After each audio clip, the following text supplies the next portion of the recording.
Hello and welcome to This Contains Garlic. You are here with your hosts Georgia Garlic and Mark Garlic. we are back for episode 20, and what a good episode this is going to be. Yeah, we've... We've been a bit silent for a couple of weeks and Why is that, Georgia? we're not going to rant about it today. We will in a later podcast for the primary reason that if you ever switched on to episode 11 or 10 or whatever, where we had a life rant about our previous place that we were living, well, shit's gone really South. downhill. Like a lead balloon. But we're not going to get into We're it not gonna- because we're about to get into we don't want to give the person the benefit of Any airtime. any airtime or because- taking up any of our consciousness or our mental space. So what we're actually going to discuss today is we are changing a few things. Sorry, is that gender or you're about to say? Yeah. Sorry, but like it was like we're changing. Yeah, we're changing. So it is pretty. Well, I think it's a big announcement. Georgia said it's not really, but I think it is. First of all, let's put some context behind this. Okay, put some context. This on it. podcast is called This Contains Garlic. This is because it is run by both Georgia and Mark Garlic, and who are speaking right now. But we also, obviously, where you would have come across the podcast would be via the Arrow Club, which was obviously and is obviously our business currently. Now, the Arrow Club was a business in which we formed quite a few years ago before we opened up our private personal training studio. And the whole brand and the business had a slightly different ethos to what we potentially stand for today. Yeah, I think And- it just represented that moment in our life where we were moving to Cape Town. We wanted to open up a small personal training studio, and we kind of went through that personal journey of understanding a brand and what we were trying to achieve. And the Arrow Club was synonymous with a couple of things. Right. Number one, I would say that on the better of how to explain branding, I would probably be slightly better, Mark. Mark's mimicking me right now as I say this. When we first started the Arrow Club, for those that are not aware, we worked in private personal training studios, your clients' homes and stuff for many, many years. And we ran a very successful business primarily separately. Now, we did come together at like nearing the end point before the Arrow Club was formed, where we effectively we were still we shared a few individuals. clients. We shared a few clients, But shall we say. predominantly was face to face. I had my clients, Georgia had her clients, and then we shared a few clients. But we were And always then- working in similar spaces. Yeah, we were so- always in the same gyms, but Shame. not in the same gyms, but not like working as one identity. Let's put it that way. So obviously, when we decided that we wanted a bit of break from London and that we wanted to purchase a house and we wanted everything, and we wanted to create this, we obviously had to have, we didn't have to have, we created the brand, which is the Arrow Club. And the reason the Arrow Club formed was because we wanted something that represented not only our clientele, but it being very results driven. And if you haven't clocked onto the Arrow Club yet, and obviously an arrow represents moving forward to targets and that you can't go backwards, only forward. So that's the reason why we called it the Arrow Club. We did a number of different brainstorming meetings with mentors. And we went backwards What and other forth. ideas did we have that were pretty? Well, back in the day, clients... we came If up anybody with has that, followed me on social media for any years, it has to be quite a few years because I'm just not I'm not there currently. But I used to call my clients like of the day goddess gains. So I used to say that like every one of my clients that was female was a goddess, and it was like they were training for gains. And Mark's probably laughing right now because you don't think this is going anywhere, but I specifically remember where we started brainstorming, because I was like, well, it started going into stuff like the Olympics and goddesses and Greek gods, and it went down into a number of different branding ways for us to come to the fact that actually an arrow represented something we want to. And I think that came based off of a discussion on the Olympics and javelin and what goddesses and gods back in the day, how they used to fight and they used to have a spear. So Mark's sat there laughing, but you were fucking part of this and you clearly don't remember. I was clearly an instrumental. Yeah, you bellend.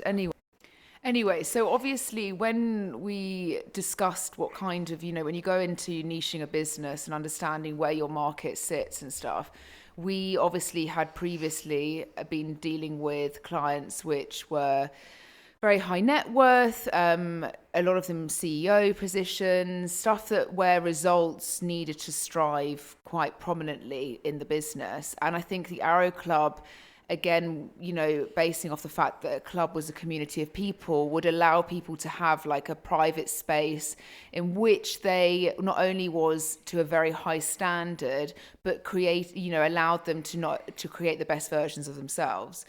And I think obviously we did we had actually quite a lot of international clients actually in the Arrow Club. I'm not really sure the percentage of how many actually South Africans we had as clients. We had a few, and then I'd probably say 70% was international, 30% was South African in the grand scheme of things. And that really, being very honest with you, came down to our price point. Like when we first priced. Yeah, I think the market at the current time in South Africa, in Cape Town, had very rarely seen a successful small personal training studio that's not a large scale gym that has hundreds of pieces of cardio equipment and machines like a Virgin Active or other Planet Fitness and other large chain gyms. So even when we went to speak about leasing commercial land and stuff like that, and we try to pitch because people are like, what do you want this for? And then we try and tell them the idea just never got past go, put it that way. So we were.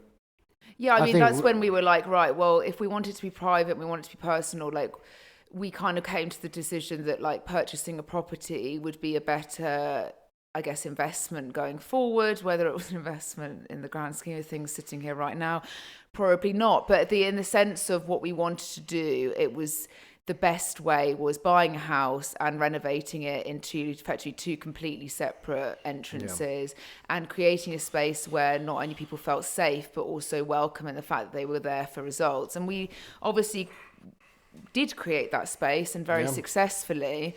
And then obviously the C word of COVID hit. And I think it's actually really important and to people speak are always, that. whenever we do talk about it, people and say, we closed the gym because it wasn't because of COVID. You know what I mean? I think one thing we'd done about a year before COVID hit was the fact that we'd effectively, we'd always been face-to-face trainers, and our complementary part of that, or should we say the side job, was online. And online was very, very basic back then. That stuff was sent on emails. There was just random documents. It wasn't really our focus in the sense of energy and time, because obviously our face-to-face clients were the priority of it. And I guess when we moved to Cape Town, obviously our demand from international increased quite significantly because obviously of previous clients, people that obviously knew of us and stuff like that now wanted to become online clients. So we needed to effectively make our service better online, and we started developing a membership site.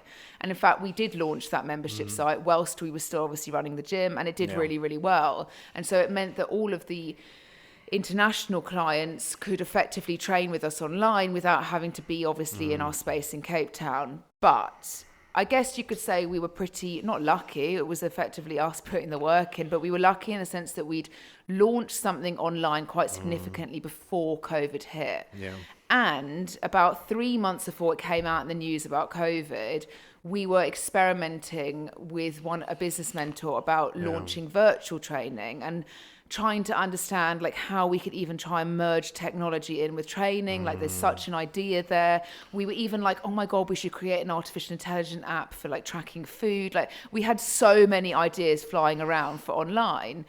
COVID hits and you've got no choice but to close, I guess, what we developed. Now, Did we start to slightly fall out of love? I guess we also had to, like, with the South African rules, because like we know a couple of gym owners here that during COVID times were still open and taking clients through the back door, and like when it came to South Africa, we had to, when we closed the gym, it was like you weren't allowed to leave the house, to walk the dog, to do anything, and people were taking your license plate numbers down, ID numbers. It was really quite full on for like a large portion of that time, where we literally, even if we really wanted to, would have been unable to have people within the gym to keep it running. So we completely pivoted online.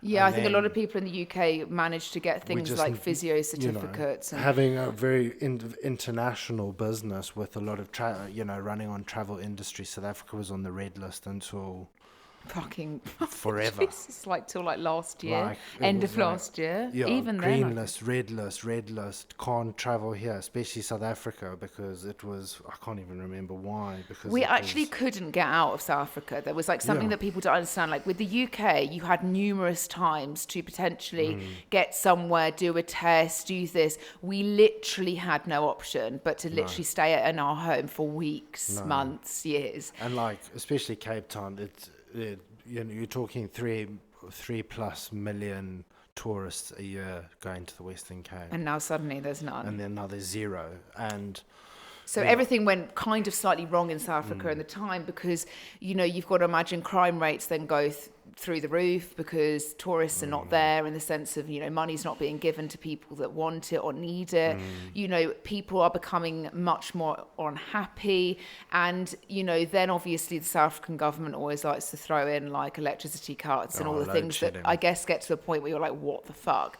Anyway, going back to obviously when COVID hit and we closed the gym, we effectively we pivoted so quickly. It was almost like too quickly. And we went from one day having a gym open to we're now virtual trainers, and we are now online coaches full time, and we're going to launch virtual classes. We're going to do virtual training. And it was great. It did really well.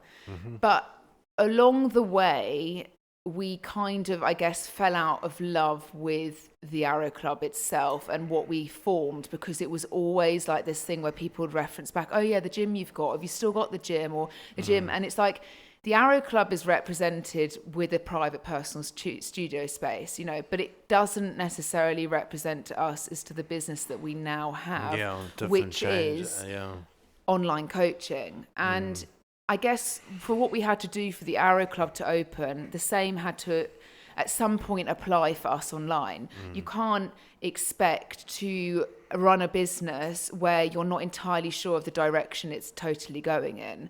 And I guess we pivoted very quickly, and we didn't give ourselves the time to really, I guess, delve deep into where you see yourself in the online space. And I guess where this also is different is the fact that we work together and the business is together. So it's not like something we can independently do, you know, each one of us. We ran a business together. So the Arrow Club went online, and I'm sure many people would be like, well, it doesn't really make any fucking difference. Do you know what I mean?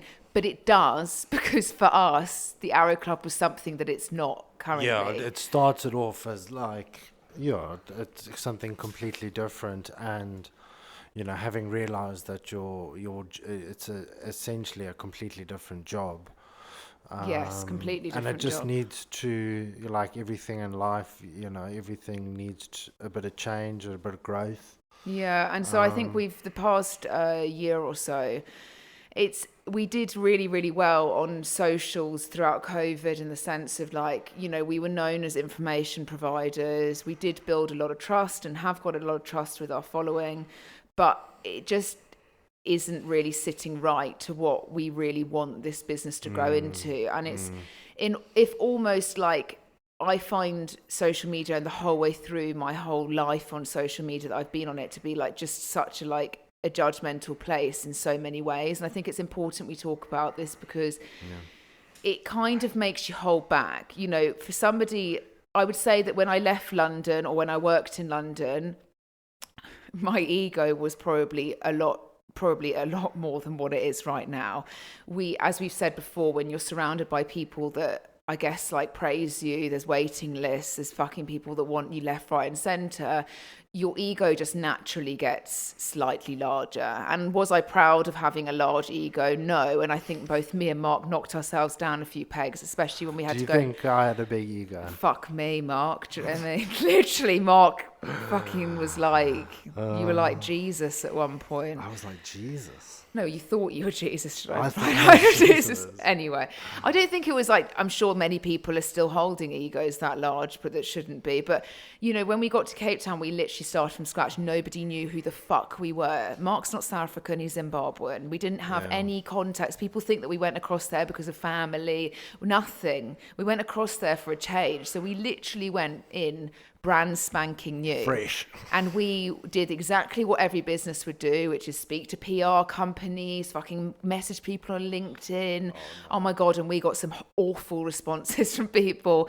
We got told, like, how the fuck can you even justify your costs? And let alone in Cape Town, we were charging a quarter of what we were charging in London. And that was still 3 times more than what the going out rate. So we were like, we've got to go with this. And it worked. It's It's a very different service. Yeah, it's also a very different service, but being the first, no, not the first, but I'm sure there's other private studios, but being the first one to do Cape it properly. Town's city centre probably. Yeah, to do it properly. Yeah, to do it properly and to make people, and like when we do things properly, I'd just like to reiterate, we do it fucking properly. Yeah. You know, you want something branded, here's a fucking aluminium bottle with our branding on. You want to make sure that you have got your phone charged, here's a fucking Arrow Club charger for you to plug your phone into. Like, No, we nothing did, was legit. left unturned. The towels were rolled in a specific way. If anybody touched it, I'd have a breakdown. Yeah, like, the gym place was was so clean. spotless. It was so clean that I just still can't believe it was clean. It was a vibe. It was a vibe. We had a good sound system, good playlist. Such a good speaker system.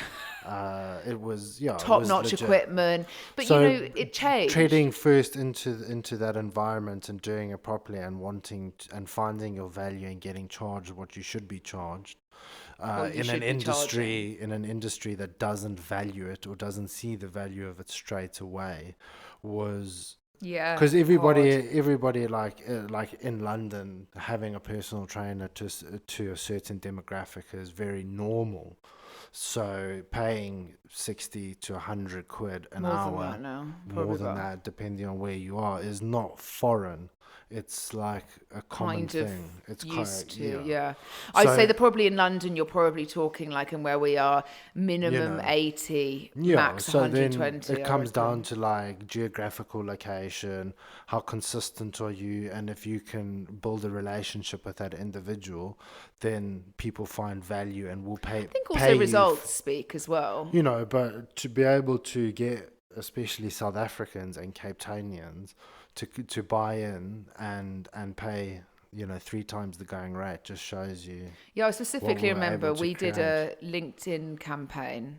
Not a LinkedIn campaign. What we did is we'd opened up the gym and we were like, all right, where the fuck's the first client coming from? Obviously, people followed me on social media that were actually Cape Townian, which was actually really weird that people had followed me on Cape, but they had, and that was through numerous of years of me being on social media. And certainly, people started to come to the door, and it was slow at start, but we contacted a lot of people via LinkedIn because our networking was with CEOs, people that were very successful in their own right, and also had the net worth to be able to afford to come, I guess. And that's something that is... That's who we ended up with to a certain degree. 100%. But they just weren't South African. They were Swiss, A couple of German, was South African, but... Nigerian. Yeah.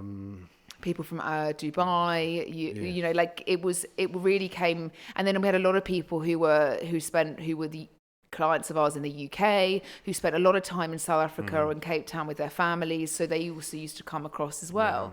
But you can imagine that when I contacted, I remember it was the CEO of some company, and I just said a message like, we've opened up this amazing space, like, it's fucking amazing. Like, obviously, like the best sales pitch you're going to get. Like, do you want to come down? Like, you know what I mean? And we can do like a trial run. And response was like, why the fuck would I pay you that when I pay Virgin Active 200 rand a month, which is equivalent of what, Mark? Like 10 quid? Yeah, like a Like, tenner. yeah, 10 quid a month. And so we're sitting there going, okay, like literally, and don't the ever think rejection, you've yeah, never, like, we yeah, sit here, heavy. and I think it's really important that, of course, like every point in your career, have you either had like rejection that you've just had to overcome, Yeah, and you've it wasn't gotta that we got it just- a lot, but we did get it a lot in the sense of money in South Africa. We got a lot of people yeah. contacting us and being like, I just really like your service, but like, why are you so expensive? And it would just be like really awkward to try and actually have to deal with, because when you are a trade, like I've never had to justify myself. I was very lucky with the clientele that I had.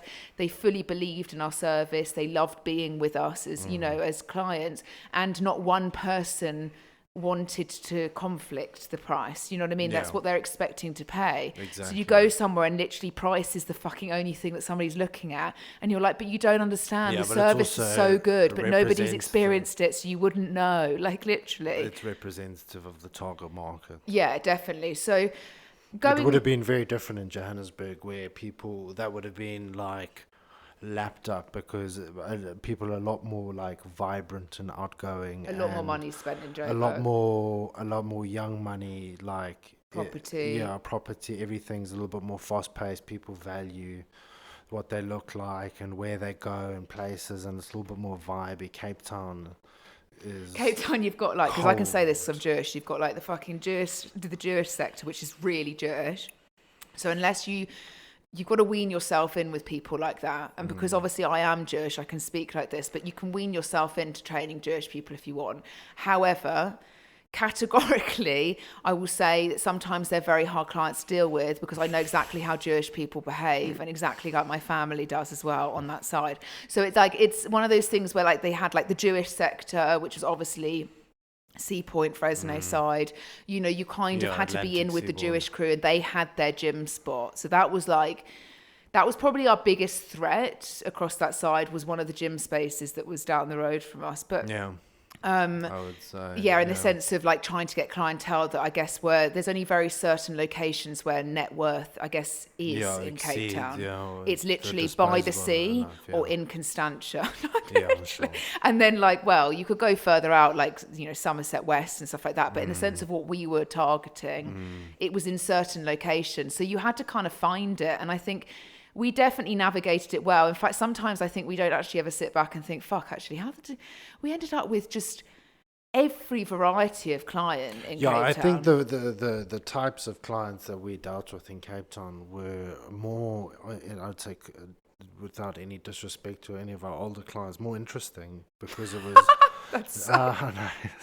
But in the Not all sense of our that, other clients. I love some yeah, of but my old there's clients. just maybe it's just dealing with different demographics and races and cultures and things. I like do that. It was a lot feel that more- London very much brings the fact that people just have to talk about money the whole fucking time. Like, it's just like Yeah, how it much can they've be a bit got, where they're vapid. going, what they've bought. you know, You know, and- how is this so expensive? And it's like literally already £1 million. You sat there like, what? Why are we having this Yeah, conversation? yeah. You know, is it normal spending £3,000 on a dry my cleaner life a is week? so difficult because I had to go and get a nail appointment Yeah. yesterday at 10 a.m. No, do you know not what the I fact mean? it was difficult because she rearranged me, and the fact that that's really selfish. Yeah, So that's like the it's- kind of maybe general chit chat Yeah, some vapid. of our It was clients very used to be like. shallow. Yeah, stuff that like Just, you but kind of... not with everybody. A lot of, and then we obviously grew heavy bonds with the people that were normally more the of ones that our- worked pretty hard and fucking Yeah, had developed just their normal own- individuals, like not the celebrities or any of all the the socialites, all the acquaintances Yeah. that come with it. But, you know, in Yeah. general, you know, so you can imagine, so that's just, I guess that's just a little bit of an insight as to what, you know, where the Arrow Club first started. Now, obviously before that, as we said, we were independent trainers pretty much working for ourselves, but we just were in the same space the whole bloody time. So now where we're at now, that's not very good English. Where we're at now Where we're now, is for the past year or so, and as I said, we kind of fell out of love with what we were actually doing always, and we knew that everything we did with clients would be an insanely good service, and we still to this day will only ever better that. And I think those that have worked with us applied themselves, and you know, that's a big thing, worked with us and applied themselves consistently, we'll also say that we literally have gone above and beyond to help people online through every kind of hurdle. And we've kind of navigated it in a way where, as much as it's worked, it's just not working as well as what we want it to work with, in the sense of seamlessness, growth, and everything that comes with a business. I just don't think we resonate with the brand anymore, because we've changed as individuals, as most people have during the COVID period and pre and post. So, things change, you reevaluate. Yeah. There's a lot of clients that I've spoken to even this week of how much as they've had to reevaluate in their lives. There's just things they never thought they'd reevaluate, but they are. And I think feel now that we're settled in our new house and everything's we really enjoy our environment. Now's the perfect time to action some larger changes and to push ourselves outside of our own comfort zones, to grow into something different and something new. So I guess if we're moving forward, obviously we would say the fact that the Arrow Club, the name is no longer. Now, the name will be changing into something which, again, was another business idea, which we're not going to go actually too much into because it's still a bloody good idea, but we just don't think it's actionable just right now. We're naming the company Soak Up. Now, people will be like, what the fuck? Super random. Soak Up, what are you talking about? Well, when you probably, who will listen to this now, came across us on social media, you knew us as infographic providers. You probably didn't know who was behind all of the work. We kept ourselves very, very quiet. We had minimal personality behind what we created. We just provided as much information as we could for somebody to navigate their health and well-being. And we did it and have done it incredibly well. However, we effectively created ourselves as educational leaders as such, and a trusted place you can come to for advice. And Soak Up felt relevant to us because we wanted people to come in, absorb what we had to offer, and get the results that they were after. And soaking up and using your brain, training your brain to literally think better, to feel better, to progress in life. Soak Up felt right to us. It felt like a cooler idea for online. It's much more brandable for us in the sense of not being with the Arrow Club. And that's why people are like, wait, are you a fucking bath company? But think about it. No. Soak Up is actually a fantastic name. If you think, the obviously habit and behavioral changes also come from, change of mindset. And we always talk about how most individuals are their own biggest hurdles with their own internal narrative and the way that they speak to themselves and the way that they can, carry around a negative viewpoint on themselves or have unrealistic expectations. So being able to, bring everything together in one brand of information, changing mindset and behavioral habits, comes from the brain, comes from what is represented. Your mind is generally represented in the form of a brand. I just think it's very obvious that we can make physical changes. We can make physical changes. We can get six packs. We can tone up. We can do all of this, but everything starts from what you're thinking to start off with. And what you're thinking to start off with starts in the brain, obviously. And I think for us, it was all about soaking up that coaching information, the information that we could provide, the results that we could provide you, and create it into a brand which I guess people can then fall in love with again as much as they did the Arrow Club. And we don't want this to come across at any point, that we're not interested. Our business is only going to get better from now. And I think this is very important to disclose, that nothing, if you work with us currently, if you've been a client previously, it's only going to be bloody better. And should probably now the time to sort of go into where our focal point is going with the business. And for the past year or so, we've been studying a lot into behavioral change and understanding relationships more. And those relationships of what we're talking about is couples, pretty much. So Yeah. people, those are married, long-term partners, those that co-inhabit with each other. And what we came to our, research has, shown, and what we've learned is the fact that change is actually incredibly hard to make if you co-inhabit with somebody that isn't on the same page, and that their priorities aren't as large as what yours might be when it comes to health and well-being. And we thought, you know what, we've worked with so many couples, and so we still do, who embark on a journey together because they know if they do it together, they're not going to get distracted. They're going to both apply themselves, and they're both going to form these habits which they then can take further into life and also be able to maintain together. So whether that means that they've got work stress, life stress, children, that they know that they can adapt accordingly. And so where we want Soak Up to go is primarily helping couples achieve long-term success in weight loss and in habit formation, so that they can effectively have not only a stronger relationship in the couple, which, just if we pause there, we are a couple, we're a married couple, we do a lot together. And I should probably just say everything together, barring the fact we're not like stepbrothers turning up at a client, but we are together a lot of the time. 8% of the time we are together. 99. 100% of the time. 100% of the time we are together. And me and Mark have not only experienced our own journeys personally, but we also are very aware of our behaviours in a space around, together. And I obviously went on a huge weight loss journey. Mark's obviously been a bodybuilder for many years, and that's embarked on another side of a journey. And I think together, we know that when things are going a little bit shit, or we're stressed, or life throws hurdles, or we're not willing to really be on track, we both self-sabotage, but like conjoined, or one enables the other, or something happens and we're like, no, let's do this. And the amount of things that me and Mark do together in the sense of decision making, and the same with a lot of couples that we've worked with. When you buy a house, it's together. Do you know what I mean? When you're talking about finances, most of the time it's about, okay, where are we going to go next? Should we do this together? When you're going on holiday, we're going together.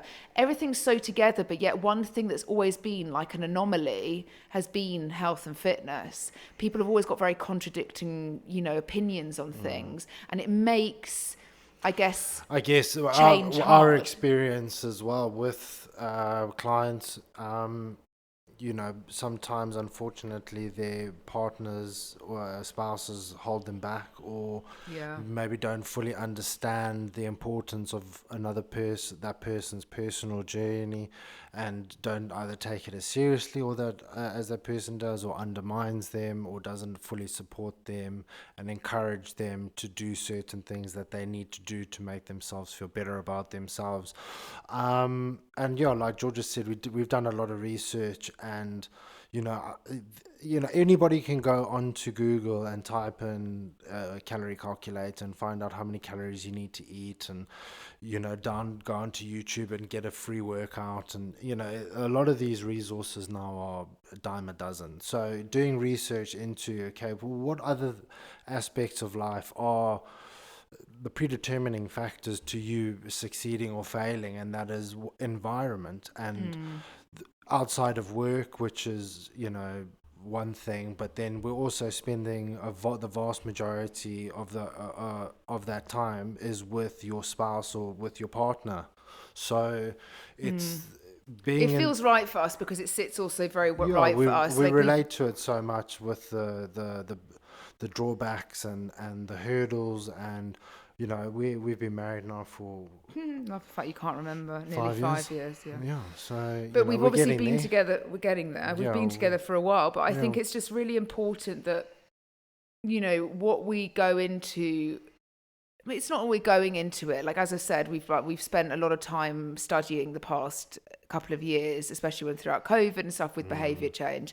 It's been a massive passion, the psychology behind how people think and how they behave and how environment has to play. It is actually very, very in depth. And obviously it's not something to necessarily talk about right now, but it's what really interests us, because it's all very well, you know, getting a training program like Mark says, oh, I've got my calorie type, whatever, but actually the change happens in your brain first. And it's about also that environment is how, you know, you can, a lot of people put things off because potentially of a partner getting in the way, or, you know, and so it's very important that if you are spending your life with somebody, well, till death do us part and all of that, you know, that, or even just a long-term relationship, that when you're living together and when that your goals start to align in the sense of your health. So that doesn't have to be like the same goal exactly, like I want to have a six-pack or I want to have this. It just means that your priorities are coming along the same pathway, so that you're never resenting one another over something. You know, I've worked with a lot of married women as such throughout, you know, slightly old, obviously older than what I am. And I'm talking people that have been married for 20, 30 years plus. And the biggest factor that we've always found has stressed a relationship or a marriage out has been about what the other partner looks like. Now, I know this is a very, very sensitive subject to a lot of people. A lot of women go through huge transitions in life, which means that their bodies adapt, you know, whether that's pregnancy, whether that's menopause, whether that's menstrual cycle, or whatever, your body adapts. Men, the same. You know, there's a lot of conversation not really about men, where the fact that male, you know, hormone levels dramatically decline. And if you don't look after your health, the same with losing hair, or, you know, these conversations are things which can effectively actually make or break a long-term or a marriage, you know, a partnership or a marriage.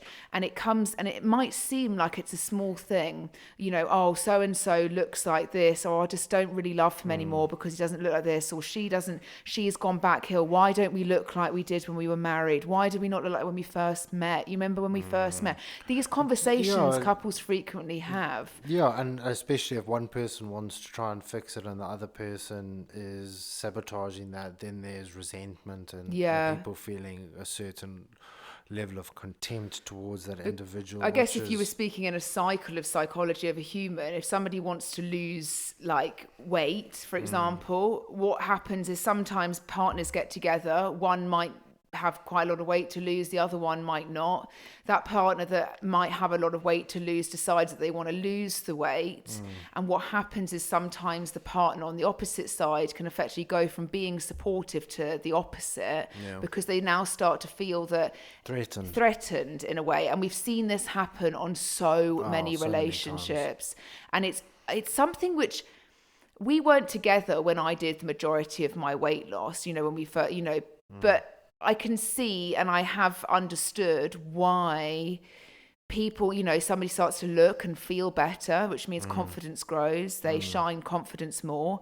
A partner sometimes doesn't like that. They might see it's more attention grabbing, or something doesn't really add up. And then they start to resent the result you've acquired. And this is when it can actually start to be, you know, the opposite. Like, why don't we just stay the way we were? Or why didn't we, you know, and we've seen this in couples and always kind of been like, what's going on? Like, this is interesting. You know what I mean? It's not even self-sabotage. It's no, it's sabotaging. Subconscious sabotaging.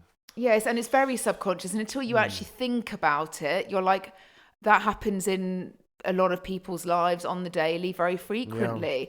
And it's not necessarily that they've lost weight, or potentially both partners, or somebody has lost a lot of weight and done really well, and the other person does not acknowledge it. Yeah, which is another thing that we've seen.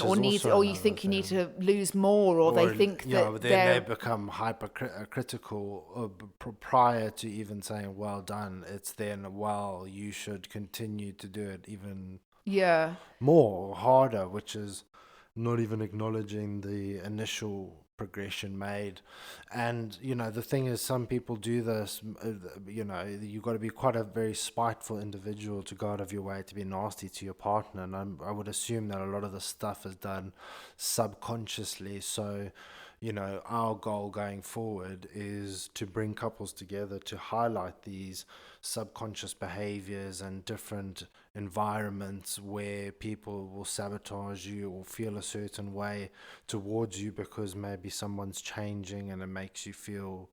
Yeah, and I think it's also like part of the thing is obviously we want to get down to the nitty gritty of like why people behave the way they do, but also it's to provide a result which both parties have worked equally towards, and they've got that quality time together where they're actually, they're not talking about work, they're not talking about this, they're actually doing something that helps them in the long term together. And that's what something, we always underestimate, how much we do together. It takes two to tango on a lot of things when you're in a long-term relationship. Everybody supports this is a very broad statement, but generally in everybody supports one another in a relationship when things happen. But so why can't everybody be on the same page when it comes to health and exercise and nutrition? And and I think and it's one of these things where I've heard as saying like from, and I think one of our unique selling points is obviously we're a married couple and there's a male perspective and a female perspective, and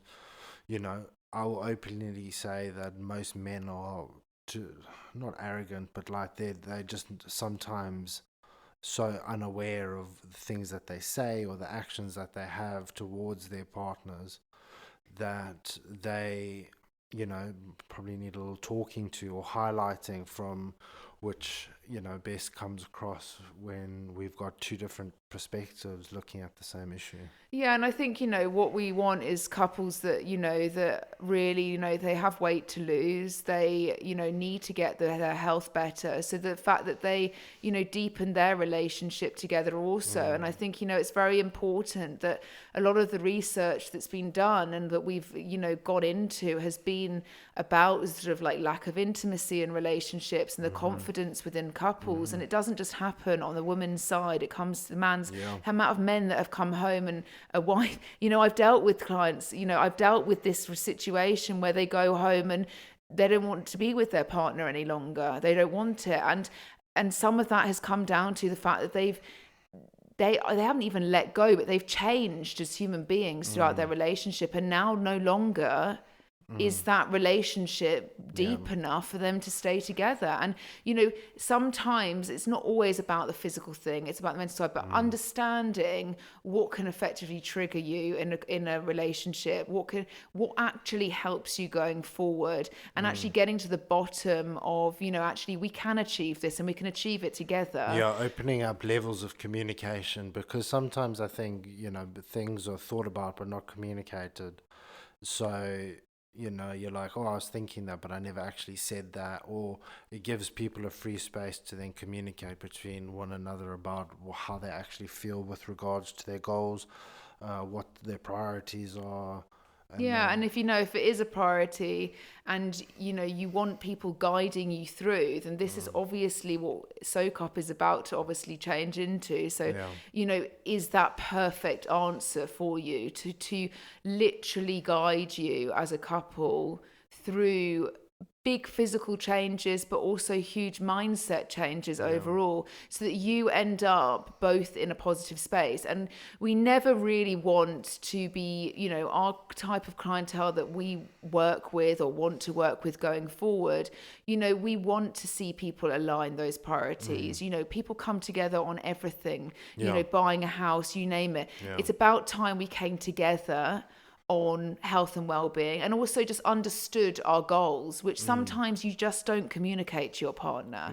And we know that when we do things together and it's thought out and it's structured, my God, is it easier? And we keep each other encouraged and we push each other further, and we get ourselves to a point where we actually create this environment that's really positive and outgoing. And I guess that's like what Soak Up is going to stand for as well, is creating, well, not necessarily even creating, I guess you could say forming habits that help, our clients succeed in their long-term weight loss goals. And, we want to still be results driven, just like what was deep down in the Arrow Club all that time. We are always results driven. Our clients' results are literally everything to us, but we want to make sure that it's in the right pathway and can really help those individuals involved. Yeah, the right environment is crucial. So making sure that it's supportive and there's open communication is one thing that we think is going to boost overall adherence and enjoyment and create some fond memories and all the lovey-dovey stuff. No, Mark, it's not about lovey-dovey fondling, do you know what I mean? But we're actually moving on a little bit as to how, so we're going to start, obviously Soak Up will due to be properly launching in a couple of weeks' time. So if you see stuff changes on social media, etc., you'll now obviously, seeing as being a seasoned listener, will understand why we are changing and what the purpose is going forward. And it's only ever going to get better. It's going to grow more. It's going to make everybody happier in situations, and also just, it's going to open up a different channel of communication for us, especially with the podcast. We very much plan on really delving in deep to relationships with other professionals and clients as well. Like, we want to touch on a whole bunch of things that people will find value in that relate to both individuals and couples. I think, it's just really important that actually such a large percentage of our life is, statistically spent with somebody, and, you should make the most of that time, and make sure that your goals do align so that you are creating the best and the happiest version of the life that you're in. So, going forward, you'll see more, I'm sure, of us on multiple different ways. Always feel free to obviously get in contact with us. And if you want to know more or just find out more, then obviously we are always open for you for a good old discussion on things. I guess I could say that it's bye-bye the Arrow Club and hello Soak Up. It's not fucking R.I.P. Nobody's died, Mark. Always so negative. No, it's bye-bye the Arrow Club. You've served us incredibly well, but with the business that we are now and the people that we have become, Soak Up is something which we are super passionate about getting into. And I really look forward to it. I really look forward to being able to bring to the table what we've obviously, what we've not only learned, experienced, and what we can bring to the couples going forward. So that's episode 20 today, talking all about why... Short and sweet today. Short and sweet, is it? Yeah. Oh, I didn't even realise how short and sweet we were talking. I guess you don't want to waffle on too much about business change. Maybe no, but obviously watch this space. We got some big changes coming. So watch this space. Yeah. No, but you'll see more from us, and we hope you enjoy it as well. And this is only just the start. Anyway, thanks for listening, guys, and we will check in next week. Bye. Bye.